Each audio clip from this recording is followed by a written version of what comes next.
شروع خدائے بابرکت ذوالجلال کے نام سے جو بڑا مہربان نہایت رحم والا ہے۔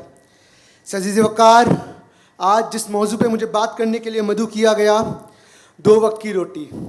عزیز وقار، روٹی یعنی بھوک ایک ایسی چیز ہے جو تہذیب تمیز کسی چیز، امیر غریب کسی بھی چیز کا فرق نہیں کرتی۔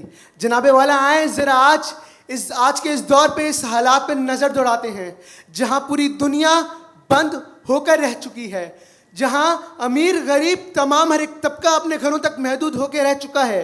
لیکن جناب والا واضح رہے، اس دور میں ایک طبقہ ایسا ہے جس کے لیے زندگی تھوڑی آسان، اور ایک طبقہ ایسا کہ جس کے لیے زندگی نہایت مشکل ہوگی۔ جی ہاں جناب والا، ایک ایسا طبقہ جو آسانی سے وسائل استعمال کرتے ہوئے 3 وقت کی روٹی تو کھا سکتا ہے، لیکن جناب والا اس دور میں اگر ہمیں دکھ ہے تو اس طبقے کا کہ جس کو ان حالات میں بھی 1 وقت کی روٹی میسر نہ تھی، تو آج کے اس دور میں وہ کیسے گزارا کرتے ہوں گے۔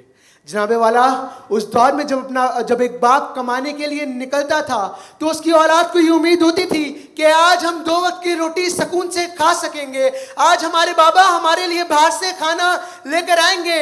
لیکن آج وہ دل ساختہ وہ مسکین بچے اپنے والدین سے سوال کرتے دکھائی دے رہے ہیں کہ بابا کیا آج ہمیں روٹی کھانے کے لیے نہیں ملے گی؟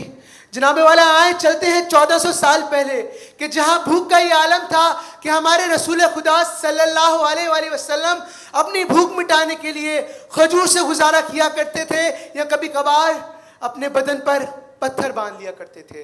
جناب والا، آج ہمیں انہی سے یہ سیکھنے کی ضرورت ہے کہ چاہے جتنی بھی مشکلات ہمیں در پہ ہو جائیں، چاہے جتنی بھی ہمارے سامنے مشکلات آ جائیں، لیکن ہمیں اپنے خدا پر بھروسہ رکھنا چاہیے۔